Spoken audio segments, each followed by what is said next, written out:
Hey, what's up, comrades? Hope everyone's doing great. We're here to talk about this little. What is this going to be called? Call it like lost powers, changes. I don't know. It's not labeled in this little thing I got where I'm reading all these comics in digitally.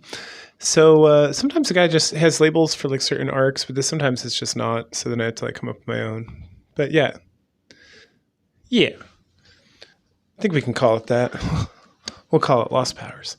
All right, so it begins with Uncanny X-Men number 184, which begins with Raven Darkholme and Valerie Cooper, who Raven Darkholme is the pseudonym for Mystique. Well, she works for the government, right? And then her and Val Cooper, who is like another government agent. I think she's supposed to be FBI or something.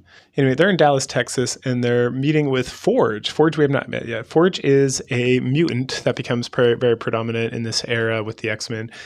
So we learned a lot about him. They enter his home, and it's this entire like hologram, beautiful looking thing with like eagles flying by, and it's super realistic. And then they run into an old Cheyenne guy, who's like screaming at Forge and running out the door. And then they see Forge being like Tom Selleck, like his mustache and his like cute little like 70s / early 80s like outfit with his like short shorts.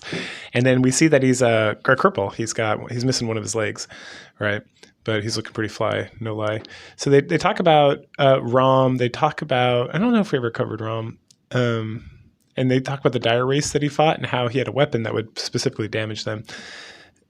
And that he's kind of recreated the weapon, and that what it does is it can neutralize like genetic factors or whatever, and so it could hypothetically take away, like turn off the X gene in mutants and turn off their powers. But it's untested, and it's like unethical to test it on human beings because he doesn't know what it could do.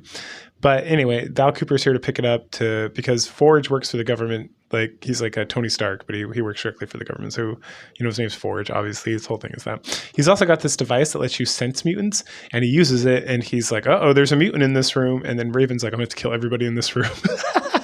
And then Forge starts laughing, and it's like, oh, it's me, I'm a mutant. And then and Raven's like, Jesus Christ, like all in her head.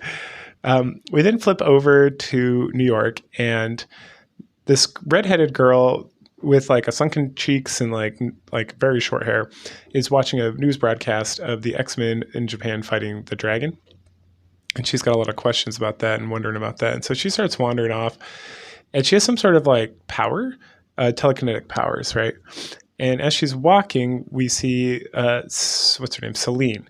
If you don't remember Selene was in New Mutants. She was like the queen of the Nova Roma, where Amara came from. And she's here now. And she pops out, and she's stalking this girl. How did we get her name ever here? We get it soon. Professor X. Bum, bum, bum. Okay, I don't think we have it yet. So I won't say it. Okay. And so she's talking about an heir, talking about she needs a disciple. And then this girl gets like very scared by like a fire truck, and she's like kind of freaking out. And it's like, this is not the world I thought it was. And then Selene attacks her, and then the girl like fights back. And then runs for it. And then she ends up running into like this disco. And then she's freaking out because she has telepathic powers as well. So telekinetic and telepathic, right? And then she's freaking out, laying on the ground. The bouncer like grabs her to throw her out. And then the guy's like, hey, let me take care of her. Don't worry. And the guy's like, all right, it's your whatever. And so he takes her to like his fancy apartment. He's like treating her really nice, giving her some like orange juice and stuff. She goes to like freshen up and like take a shower. And then she hears something, or she senses something, I should say. And she runs out and finds the guy whose name's Nick. He's been completely drained of his like life energy. And then she gets wrapped up in a carpet, and it's Selene, oh no. And it's like, why'd you kill him? Blah, blah, blah. And so they're like blasting each other back and forth. And we get like an anime battle, and they fight. And the whole apartment like lights up on fire, but Selene's immune to like fire or something. And then this girl is like really freaking out. And then like the ghost, the astral projection of Charles Xavier shows up, and then the X-Men burst in. The X-Men at this juncture are Rogue, Nightcrawler, and Colossus. And so Selene tries to grab the girl and run away, but then she gets interrupted, and there's a big fight between all of them. And at some point, the girl like grabs Rogue by the neck, but she's not being drained of her life energy, which is unusual. And then say Xavier from like far away like teleblasts her, and then everybody like Rogue like blasts out of the building. Colossus grabs the girl and Nightcrawler who got knocked out, and they jump out, and then Storm like puts out the fire, and then they're all like talking to her and trying to make sure she's okay and whatnot. And then this girl's like really freaking out. She's like looking at Storm, and she's like, "You're Storm, but you're not Storm. I don't understand." And the woman's like, "I am Storm," and then she like faints, and or she like falls on the ground, and she's like, "The world is doomed." We then get like this random cute little story about Angel, and we just see like Angel falling from the sky. He's in battle with somebody. And then we flip over to like grandma reading like the Bible to like her grandson who's trying to rob her because he's an asshole. And so there's some back and forth with that. And then she's like, feels very sad. Like the toaster oven's not working. So the thing's not working. She goes out to get an apple from a tree and puts like a bucket on a crate. And then the neighbor like grabs her before she can fall. And then she's just like watching the news, and it's all sad, terrible news. And she's looking at like her needlepoint stitching, and she kind of freaks out. So she goes and gets in the car. And it looks like she's like not allowed to drive, but she's going to drive anyway, or like kill herself or something. It's kind of confusing. And then she sees like an angel falling outside the window of the garage. So she heads out there and finds the literal angel, the X-Men. And he's all trashed up, and there's feathers everywhere. And so she like gathers all the feathers and like glues them back onto him. Like, okay. And takes care of him, makes him soup and stuff, and then does needle stitch. And then she's like, you know, the comic is very well done. It's like it's kind of dark, and then it gets very dark, like just the lighting and the colors and everything, and it starts to get bright around this point. And she was going to keep one of the angel feathers, but she's like, no, I shouldn't keep an angel feather. And so she feeds him soup. He gets up. He's super he's fucking ridiculously handsome, like what she's supposed to be, right? He's supposed to be super handsome. And he like talks to her for a second, and then gives her a kiss and tells her to, you know, doing great. She's like, oh, kissed by an angel. And then she's like, throws away her like shitty appliances, and then puts on like her driving gloves and like rides the fuck out of there. Which is delightful. This is Marvel fanfare number 40. And then we get to like the real meat of the story. So we see Storm flying around in like, I think it's supposed to be New Georgia. Sunset Boomer. I thought they were in Atlanta, but maybe that's where the other story took place. Anyway, so she's flying around. This is another, the fanfare. They're like bring out the artists. It's fantastic. So it's all like very punk looking. And she goes to a club. There's some like super handsome femi dude, and then she's here to meet her sister, right? And it's like, who's her? She's like, I don't have a sister. And then she goes, and it's Mystique. She's meeting Mystique, and Mystique has changed her form to look just like Aurora, but like slightly different. And so then they go back and forth about Rogue and about everything that's going on with that, and about how jealous she is and keeping her safe and whatnot. And then finally Storm's like, all right, what the fuck do you want? And then they talk about how Destiny has had some sort of kind of like vision where like, so Rogue's missing and Storm's trying to find her, and Mystique's like, Destiny knows where she's at. She's like at her old home in Mississippi. That's where she go. Or no, she doesn't. Destiny doesn't know, but I mean, Destiny does know, but she should be there. If you go there, you can help her out. And also, just heads up, the government's got this gun that might like take mutant powers away, and they might be using it. So be careful. And then this like sexy dude like rolls up for a second and then wanders off after he like kisses both of them. Like then Mystique like slaps his ass. Like this. What am I reading? Anyway, and part of the issue is they're hunting Rogue because she's attacked that shield helicarrier like a while ago. Let's see. And then Storm's like, well, I don't understand your motivation when you go get her. And then Mystique's like, you know, I can't help her. And it seems like she's getting along better with you guys than like the League of Evil Mutants or whatever they call themselves, the Brotherhood of Evil Mutants. And, you know, Professor X, I want to give him more time or whatever. And then she's like, and plus I just want my daughter to be taken care of. So take care of her. And then Storm takes off, and then Mystique kind of wanders out of there, changes forms to like this ridiculous, like, outfit with like crazy beehive red hair, and meets up with Destiny, who's like, hello, Mystique.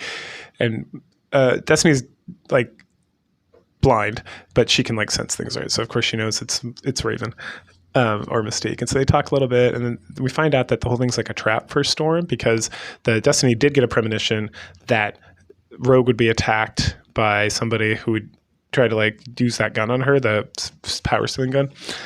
But if they send an X-Men over there, that person would lose their powers instead. And then Destiny feels bad about it because it's really fucked up. Mystique's like, I don't give a fuck. And then she transforms into like a very handsome, dapper young man. And then her and Destiny like dance in this like very fancy like old person clothes from like the 1950s while they're in like this like punk rock club. So, which is like the most punk rock thing of all, to be fair. We then follow up with Unlimited X-Men or Uncanny X-Men 185, right? So we pick up with Gyrick, Val Cooper, and a bunch of like goons, government goons, and it's Gyrick's like telling the story about Rogue and how she's invincible and how she still powers and all this stuff, and then he pulls out the gun, it's like this, and then Raven like storms in, it's like, fuck you, we're not supposed to use that, something, and then Val like stops her, and there's like a whole lot of back and forth about using the gun or using the gun, but they're using the gun. Storm just rushes into the therapy session that Xavier's having with Rachel. Yes. I finally identified her, I think. So, and Rachel's laying there on the couch, like trying to deal with whatever. And so they have a chit chat about what's going on and about trying to find Rogue and about the information she got. And while they're sitting there, there's like a phone call. Oh, no. She walks up, she's like wandering around the Professor X's office, Rachel is, and she finds a number for Scott Summers, and she kind of freaks out. And she's like, oh my gosh, I can't be. And so she calls, and then Scott picks up. He's like, hello? And then you hear in the background, like, hello, honey, it's a Madeline Pryor. And then you see Rachel just like crying. And then she like hangs up the phone and is like, Daddy, who could she be? So back at the Pentagon, Mystique and Irene, who's Destiny, they're like arguing about the stealing of the powers and everything that's going on and using the gun and whatnot. We then jump aboard like a plane, and we see Val Cooper and Gyrick and a whole bunch of like Green Berets heading out somewhere. Back in Dallas, Texas, Mystique is meeting with Forge, and he's like fucking pissed. And he's like, what's going to happen? That's not supposed to be used. And so he calls like the president directly to be like, hey, I'm not going to help you. I'm not going to keep doing this fucking job if you're going to like do things that I want you to do. We then head over to Caldecott County on the banks of the Mississippi. I think she is actually from Mississippi. And we get fan service of Rogue in like a string bikini, essentially, like diving into the water, swimming around and stuff. And then Storm pops up, and they have a nice little chat about like Rogue's like super depressed because of the whole thing with the guy they rescued from S.H.I.E.L.D. What was his name? They bring it up here somewhere. But like how she's like two people. She's Carol Danvers and herself, and she's having a hard time dealing with it. And like the memories that got brought up with like the lover of Carol Danvers and all that stuff. And then Storm's like, take my powers and like, behold my memories. Like, I want to share this with you. And so Rogue finally gets convinced to do it. And then she's like having fun using like water powers and wind powers and stuff to get more fan service. And then all of a sudden Rogue gets like blasted from behind. And she's like, oh, and it's like, there's like federal officers are under arrest, and like Storm's passed out. And then Rogue like starts flying off, and she's like, oh, I'm so weak, I can barely like get off the ground and all this stuff. And then she like crashes through the trees, and she's like running away and stuff. And apparently they shot her with the gun, but it wasn't like turned up all the way or something, and so it didn't like diminish her powers completely. And so then Rogue starts fighting with them using Storm powers, but there's a boat on the Mississippi, and Rogue's like, oh fuck, and make sure Storm's okay. And then she's gonna go grab that, and then she's like losing the powers because Storm's back. And so Storm like helps her and like tosses her jacket. And they go to like tow the boat in because they fucked it up with all the stuff that's going on. And then we see Forge like flying in on his ship. And then Gyrick's like, fuck these guys, I'm going to get them. And he turns the gun to full power and blasts the shit out of Rogue. But right at the last second, Forge jumps at him to like stop him from doing that. And then at the same time, Storm sees what's going on and pushes Rogue out of the way. And so she takes the blast, and there's like a giant electrical charge, like blows up the ship.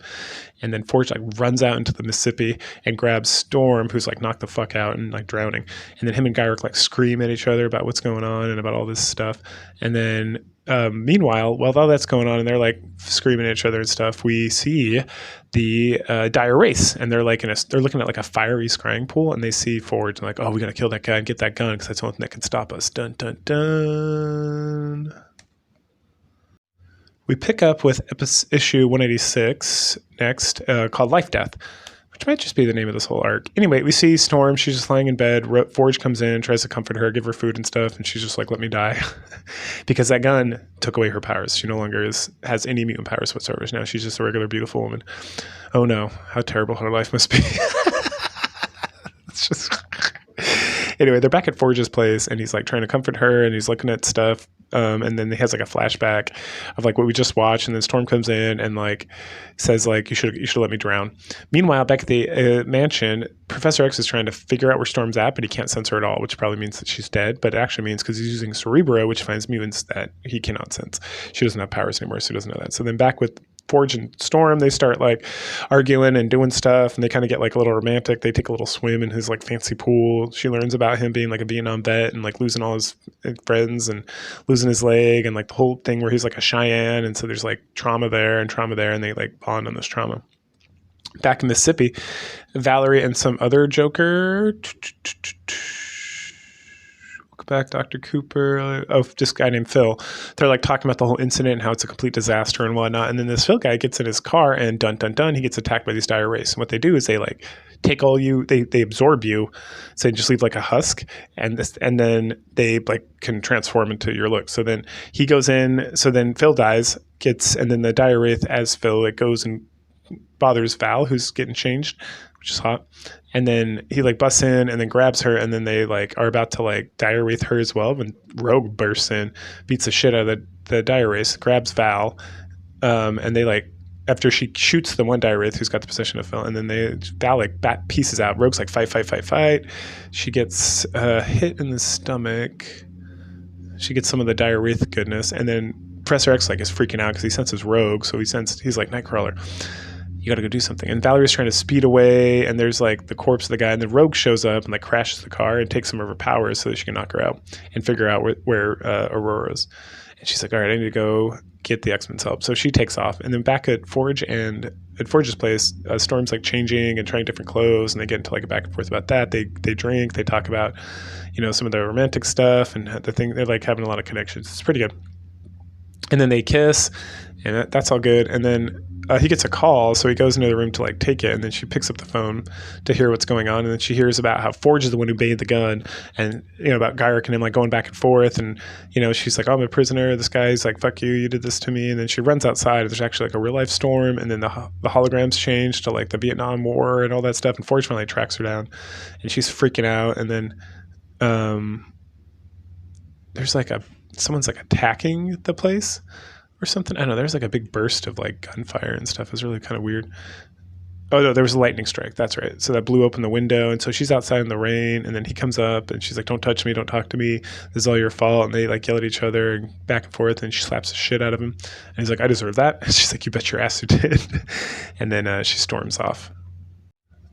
Uncanny X-Men number 8187 picks up directly after that with Storm just kind of wandering around in the rain, and then we see some dire wraiths are trying to get into Forge's place, and they keep getting zapped by his like security system.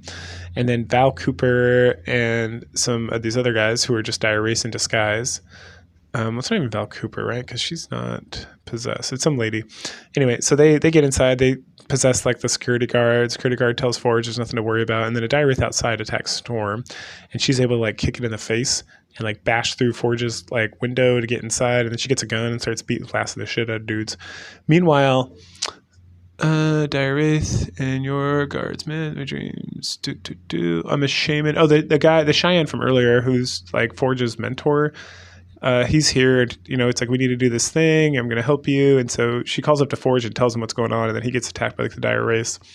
And so then this guy, he has a name. It's like Anania or something. So Storm and him, they get some guns, and then we get like the guy's like, I don't know, you could use a gun. And she's like, oh yeah. And then we get like a short little flashback where Logan's like, hey, you probably should learn how to use this. She's like, why would I need to learn how to use this? And he's like, you never know. And she's like, all right, so that's how she knows how to shoot, which is good. That's excellent writing. It's like, what? And it's like, oh, okay. Well, it's kind of hand wavy, but it's not just like, because I'm a girl boss, so I know how to shoot a gun. And so they get attacked by like these hellhounds, which are like the dire wraith dogs. And so they're trying to get up an elevator, and then the elevator like crashes out. And so they get separated, and Storm goes up and he goes down, and then like they're shooting dudes and blasting things, and the guy's like calling out. And then Storm gets up to like the top floor where Forge is and gets attacked by more hellhounds and dire wraiths. And it looks like she's about to be like tossed off the roof. Let's see. Oh, no. Yeah, she's about to, but then she's able to escape, and then she's freaking out because she killed, and she doesn't like to kill. And then let's see, we get Forge, and he's like surrounded by these guys, and his like self-defense stuff, and his tower's like blasting the shit out of all these dire wraiths, but they're scooching in, finally like kills most of them. And then Storm comes over, and then more of them come in, so they start firing at them and shooting at them. And then one of the dire wraiths like gets a hold of Storm, and like, or he doesn't drain her, but he takes like he makes an illusion where she looks like him and he looks like her. And then Forge is able to figure it out and kills the right one, so that Storm transforms back. And then they meet up with Nazi, that's his name. Nazi And then Colossus and Rogue burst in, and they're all like, "Oh, we're so happy!" And then they head upstairs, and there's like a whole batch of these things. And Nazi's off someplace trying to do like some Cheyenne magic or whatever, and then they're just killing them. But a lot of them are like illusions, right? And then Nazi. So we see that Nazi is actually, it looks like he's a dire wraith as well, because he's like snuck away and is in like the inner sanctum of Forge's place and talking about how Forge has a lot of power, but he's a fool. And then there's like more fight, and then there's an open, praying, no, and then a heart of the two. Oh, and then Forge, who knows some of the history, he creates an illusion of Rom and like Rom's girlfriend. So that dire wraiths kind of freak out about that, and then it's like, all right, cool, we got it. Everyone, they're all dead. We did a good job. And then there's like these black things pop out, and then they attack them, and it's like, oh no, what's going to happen next issue? Which is what we find out next. As 188 begins with them being like dragged off by these dark things somewhere to like an abyss. Storm gets hold of a gun, shoots one of these like dark creatures. It's not the dire wraiths, and it causes Forge to be able to escape, and he runs off. And then Naze is like trying to reach out to like something, and then like I said, it looks like he is actually a dire wraith. And then because he tried to reach out to some creature, like a different creature came and like absorbed him and destroyed him. Meanwhile, Nightcrawler has kidnapped his girlfriend Stephanie, who was like literally on a fucking plane being like a stewardess. And she's like, "What the fuck, Kurt?" And he's like, "No, we need the help of a witch." You know, Amanda Steffen. You're the only one we know. And so then he teleports them into the battle, and so she starts battling these dark creatures, and like it frees the X-Men, and then there's like, you know, more dire wraith stuff and these dark creatures, and Ileana like teleports in with her soul sword and starts killing the shit of them as well.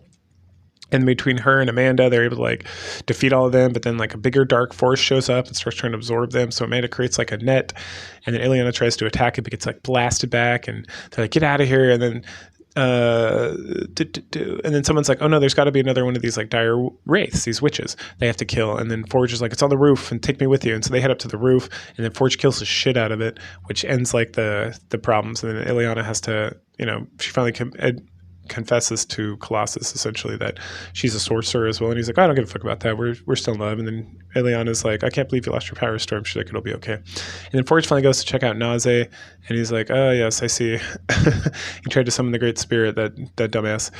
And then it's like he's not dead yet, but you know, because the dire wraith got pulled out of him or whatever.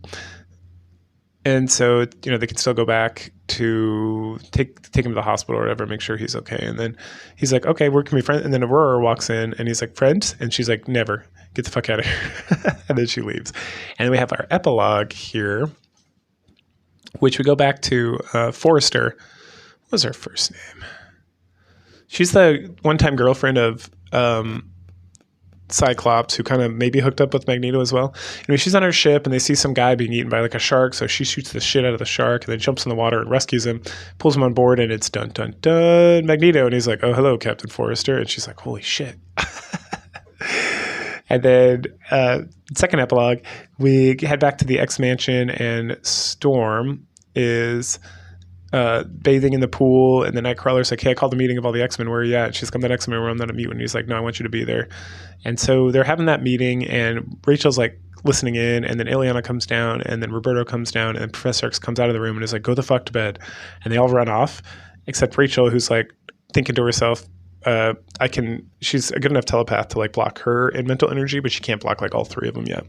And so she's still listening in. And while they're listening in, Nightcrawler's like, "I think we should disband the X-Men. Like, the school is very important to like help mutants, but like, what are we doing? Like, they can call, people would rather just use the Avengers, the Fantastic Four, like other groups, and like, we're just being persecuted and all this stuff." And he's like, "What have we done? We've like, Storm lost her powers. Banshee's all fucked up. Thunderbird's dead. Jean Grey's dead." And as soon as he says Jean Grey's dead, Rachel's like, "Jean Grey's dead?" And she freaks the fuck out and like attacks Nightcrawler with like psychic barrages until Professor X calms her down. And she's like apologizing and everything. And it's like, "The fuck?" And she's like, "That's my mom." And you're like, "Oh, yeah, the Cyclops thing, that's right." And so then she talks about how she's from the future. She's from the future, the days, what is it? Days Gone Past or whatever, the one where Kitty Pryde came back in her body and like helped them like fix the future or whatever, but it didn't really fix the future, but it did fix the future, because this past, Rachel talks about like what happened. Everyone died. She was like the last one left. She was experimented upon and all this stuff. And the thing with Kitty, and then when Kitty came back, it was just her and Kitty at that point. Everyone else was dead, like every mutant. And so then eventually Kitty died as well. So then it was just Rachel. And then so she decided like, YOLO, I'm going to try to just send my whole self back, like not just my mind, my whole body. And so she did, but now she's here. And then she realized like none of this stuff is the same. Like the entire past that she grew up in, like could not be, because like Storm and Jean Grey was alive. And there's all this stuff. So it's like the future she came from doesn't exist anymore. Right. And so it's like she doesn't even know what's going on, because this place is like crazy, and it seems like almost like worse. But like she pleads that they keep the X-Men going because it gives them like light at the end of the tunnel or whatever. And so Kurt is finally like convinced, like, all right, fine, we can do that. We'll keep the X-Men together. And so they all hug it out. And then we get like another epilogue, which is like the true epilogue. And there's just these guys like just like moving crates of fish or whatever. And then like one of the crates like breaks or something. And this guy, Jamie Rodriguez, is like, cool. I'll clean it up. Don't worry about it. And then inside there, he finds like this beautiful jeweled necklace. And he's like, oh, hell yeah, let's do it. And then we wrap up this little arc, I guess, with another thing that kind of takes place around here. So it's called Elegy, and we just see like a bunch of like randos, like Beast and Wonder Man and blonde guy I don't recognize and Nick Fury and the Thing. They're all like getting together at the Avengers Mansion to play poker, and then Logan and some lady like roll up, and it's Carol Danvers, and so she wants to come in and. Everyone says hi and they chit chat a little bit, and then Captain Marvel shows up, Monica Rambeau, and then her and Carol talk for a little bit, and they talk about Mar-Vell, and then someone's like, oh, Mar-Vell's dead, and she's like, what? And Mar-Vell is like the Carol Danvers lore is like Mar-Vell is the one that she got her powers from, and like mentored her, and I think they fucked too. And then so Carol like freaks out, transforms into binary, and like pieces the fuck out. And everyone's like, what? And Logan's like, don't worry about it.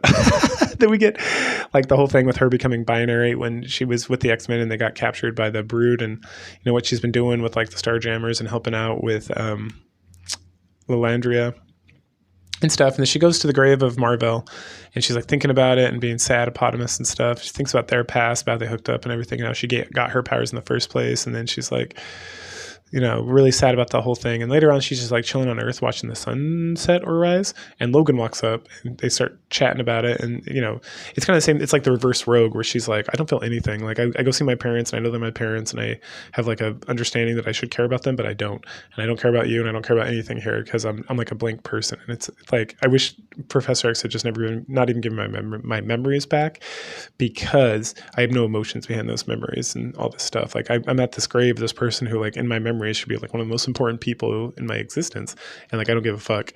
Like I couldn't even cry. And then what are you going to do? I'm going to go with the Starjammers and just go to the deep spaces of the deep reaches of space and like never return, and just like start a new life and whatnot. And he's like, and then so it gives her a hug, and it's like, I'll miss you. And then she flies away and is like, I won't miss you, because she has like no emotional tie to this guy. And that's binary. And that wraps up this arc. So go ahead, like, share, subscribe, comment, and I'll catch you guys later.